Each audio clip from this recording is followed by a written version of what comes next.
Hey, for now, at least one of my videos will be somewhat close to when the anime aired, instead of like, I don't know, 7 years later. Season 4 Part 2 of Danmachi just finished not that long ago, and I gotta say, it's pretty good.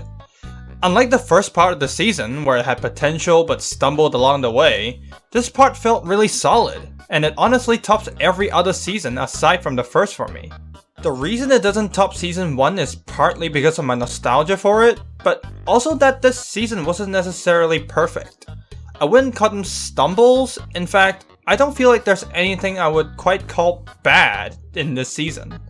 But there were things that were good and solid that could have been instead amazing if only some changes were made.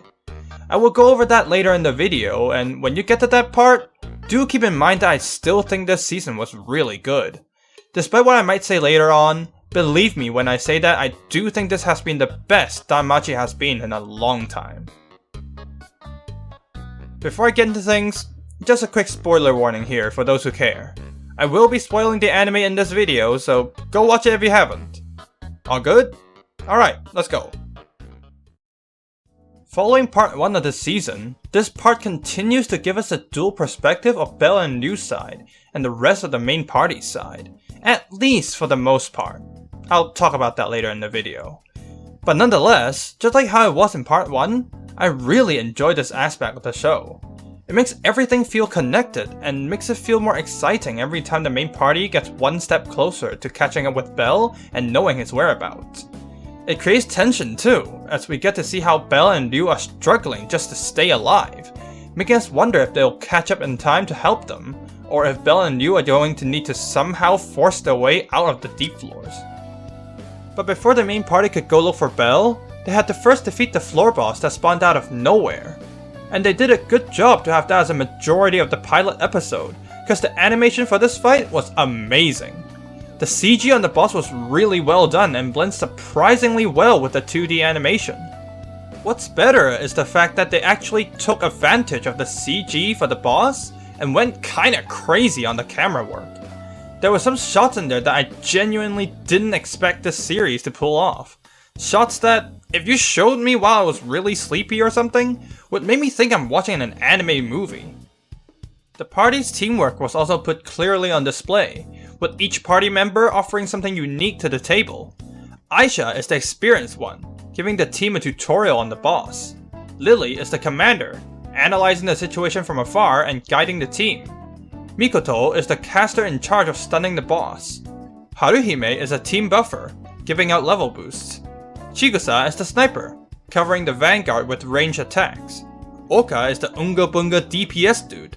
Cassandra is a team healer that gets depressed for a little bit. And Daphne, I guess, is the emotional support? She got Lily and more importantly Cassandra off their asses, so I suppose she's important too. And of course, there's Welf, the blacksmith, whose magic sword arguably made the whole fight winnable in the first place. Each member here had a chance to stand out and be important to the team, and you can really feel the chemistry within the party that way, especially when one of their attacks lead into the other. But bringing the attention back to Welf for a bit, I quite like the attention they gave him this time around. Even from season 1, I've always felt he's been slightly neglected as a character and didn't really have a chance to grow. The one time he got any concrete character growth was probably back in season 1, where Hephaestus told him to stop weighing his pride against his friends. So I was quite glad that they continued his growth using this line from Hephaestus, and made him reach higher heights. It did get a little corny with him getting a power boost from the power of friendship, but I can overlook that much. And lastly, the Xenos are back! Yay! They didn't play too big of a role here, but I'm always happy when things from previous seasons stay relevant in future seasons. Too bad Lido's mouth still doesn't move though. Ugh. Moving on the other side of the dual perspectives, we've got Belle and Liu's adventure through the deep floors. Right off the bat, the show does a fantastic job of showcasing just how dangerous and treacherous this area is. There's the fight scene with the Skull Sheep, where Belle just gets absolutely clowned on by this one monster, Just look at how it makes Bell swing his knife like he's stuck in an attack animation. No respect for the mans at all. Like how Ryu says it herself, this floor is not meant to be explored by a party of just 2 people, let alone 2 heavily injured people with no equipment. They have to do every last thing to survive. Corpses need to be desecrated for equipment. Resting time can only be 5 minutes at most, and monsters need to be consumed for hydration. And even then, your survival isn't guaranteed, as a stray needle from a Paluda can inject you with an excruciating poison that knocks you off your feet immediately and kills you almost just as quickly if you didn't happen to have something that counters it on you. Side note, that was some impressive voice acting work on that scene with the poison. Props to Matsuoka-san, the Japanese voice actor for Bell, for that.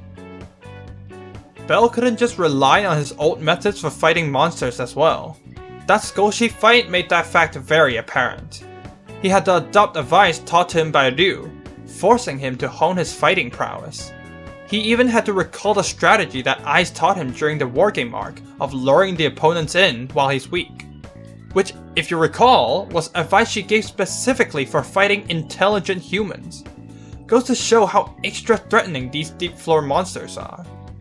But speaking of monsters, there's this one thing about this series that has been on my mind for a good while now. It's how 99% of monster kills are one-shot kills. And when they don't get one-shot, it's mostly because the plot needs it to happen. Like I said, it happens in earlier seasons too, but it's especially curious in the deep floors. I know Ryu gave Bell the advice to aim for the magic stones, but having almost all the monsters be defeated in one slash like this kinda undermines the feeling of danger just a tad bit. But I get it, it's probably done this way to save budget slash effort on the less significant fight scenes. As much as I would have loved to have more intricate hand-to-hand combat in the deep floors to signify the increase in danger, I get that might be a little too much to ask for. What's a bit funnier though is how the explosive rocks can also one-shot the monsters, and can just wipe out whole waves of them in one explosion. If these blaze rocks really are that OP, wouldn't familiars that hold expeditions to the deep floors just buy a crap ton of them and just explode every wave of monsters they encounter? I'm just imagining the Loki Familia going full Megumin once they're in the deep floors, and that's a really funny image. It's not a big gripe though, just some food for thought. Another significant part of the story here is the character building of the Astria Familia members. We've heard about how all of Ryu's friends died before, but we only got to know what kind of people they are and how they affected Ryu during this season. And I loved how efficient they were at building the characters. Just using a few minutes per episode for a flashback, they managed to convey the Familia's main purpose and the personalities of the 3 most prominent members in the group. Lila is the one full of tricks up her sleeve and is always ready for trouble. Kaguya is the rival character whose realism goes in direct opposition to the young Ryu's idealism. And Elise is the charismatic leader of the group that brings everyone together. All this isn't just some background info for some dead characters though.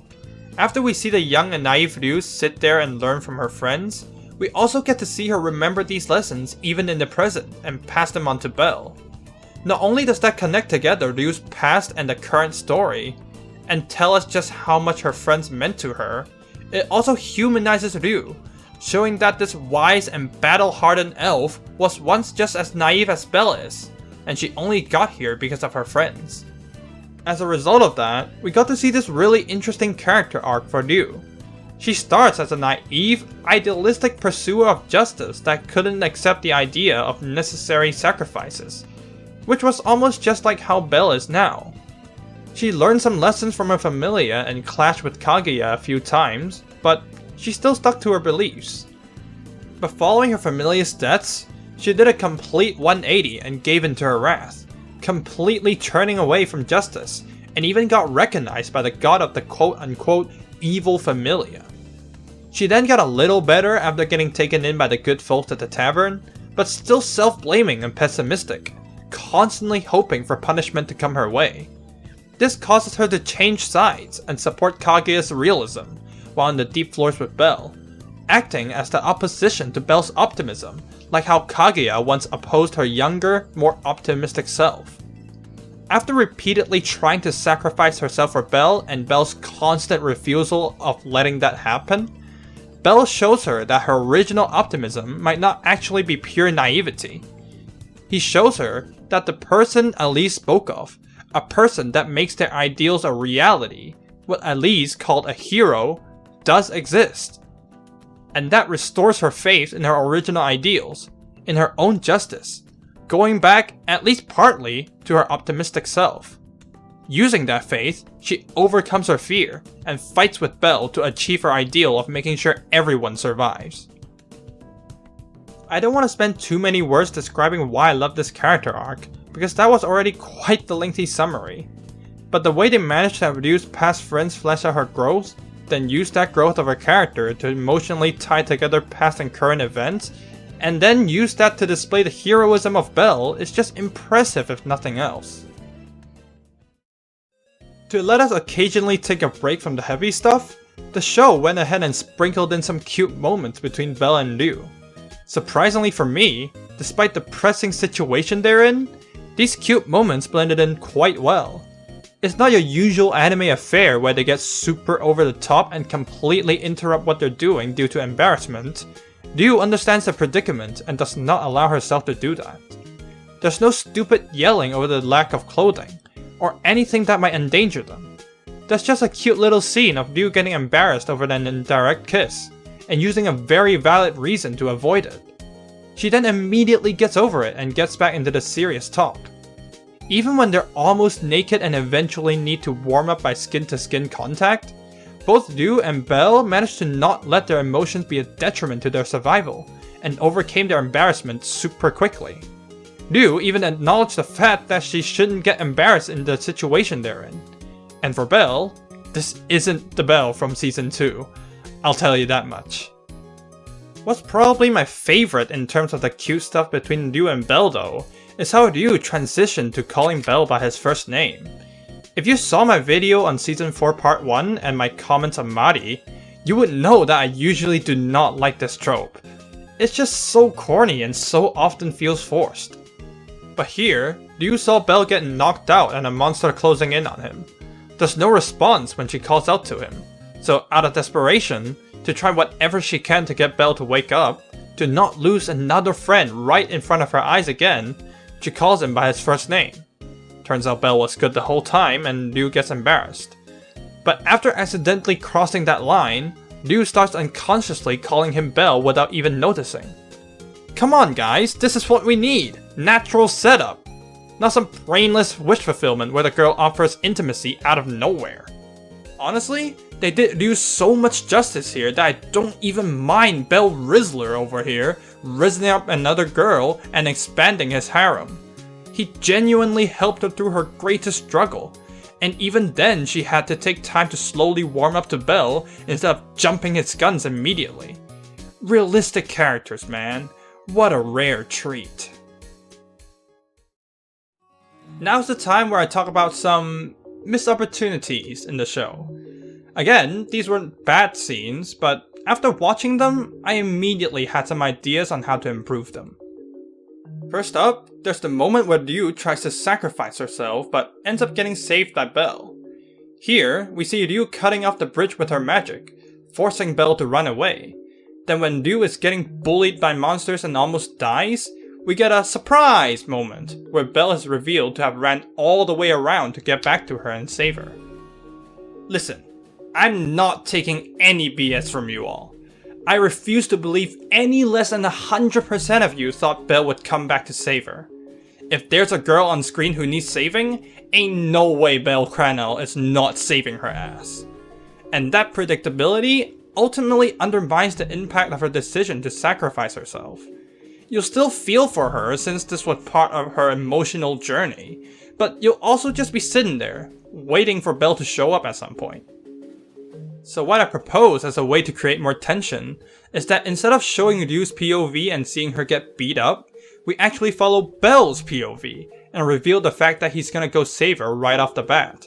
In this scenario, while we already know Belle will go save Ryu, we wouldn't be that sure of whether Liu is gonna hold out long enough for that.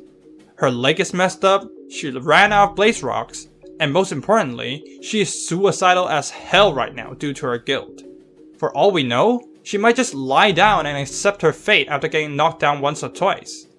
Even if the writer is not willing to kill her off, there's the possibility that she would get royally effed up.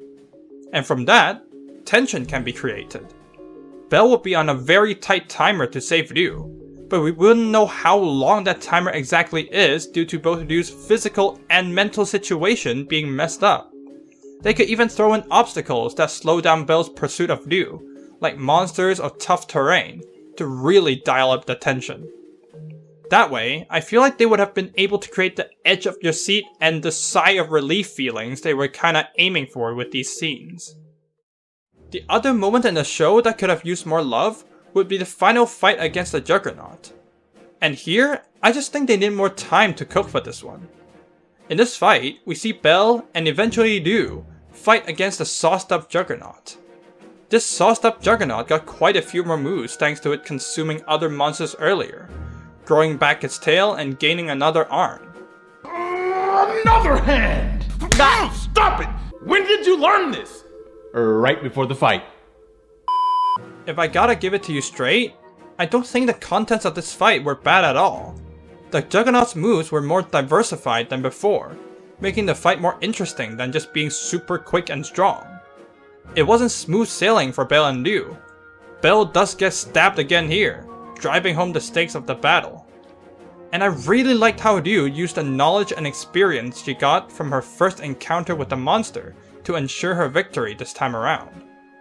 The only problem is that this fight is just way too short. There were only really 2 phases for this fight. The part where we barely see Belle fighting the Juggernaut, and when Liu joins the fight and almost immediately starts chanting the spell she's gonna use to kill her foe. They end the fight before I even had the time to properly build up my hype for the kill itself. Which is kind of a shame for the monster that I've waited across 2 parts of a season to be killed. Aside from just making the fight longer though, something else they could have done would be to occasionally cut to the main party struggling through the deep floors and trying to find Belle and Liu. Remember when I said they continued the dual perspectives for the most part? Yeah, I've noticed that they kind of stopped showing the main party side of things after episode 7, where they just set off to go find Belle and Liu. Which is kind of a shame, so putting these scenes in the middle of the fight feels right to me. Not only does that just give more screen time to our beloved side characters, it also gives us some more time to process the fight with the Juggernaut to build up our hype. And just like I said at the beginning of this video, it creates tension by making us wonder whether the party will get there in time. And to save time for that, I feel like all the fluff that happens when everyone manages to get back to the surface can be turned into a montage that plays during the credits, like how Season 1 does it. All in all, this season was great. Actually way better than I expected it to be. Aside from those missed opportunities and not so perfect execution at times, there wasn't really anything I could say that was actively detrimental to the experience. And while it's sort of sad to say that this is the first time in a long time this series was this good, it does indicate that this series is going in a better direction than ever before, and I can only hope they keep that up. What are your thoughts though? Did this season of Danmachi live up to your expectations? Did you like the interactions between Belle and Liu? Did you also feel the need to kneel to this nurse for telling off Hestia and Lily after they slapped Belle out of nowhere? Let me know down in the comment section. As usual, like if you liked, dislike if you disliked, and subscribe to see more of my content. That's it for this video, and I'll see you in the next one. Bye! 私は劇場のままにジュラを襲い、何度も刃を振り下ろした。28 samples! You didn't want to leave him a chance!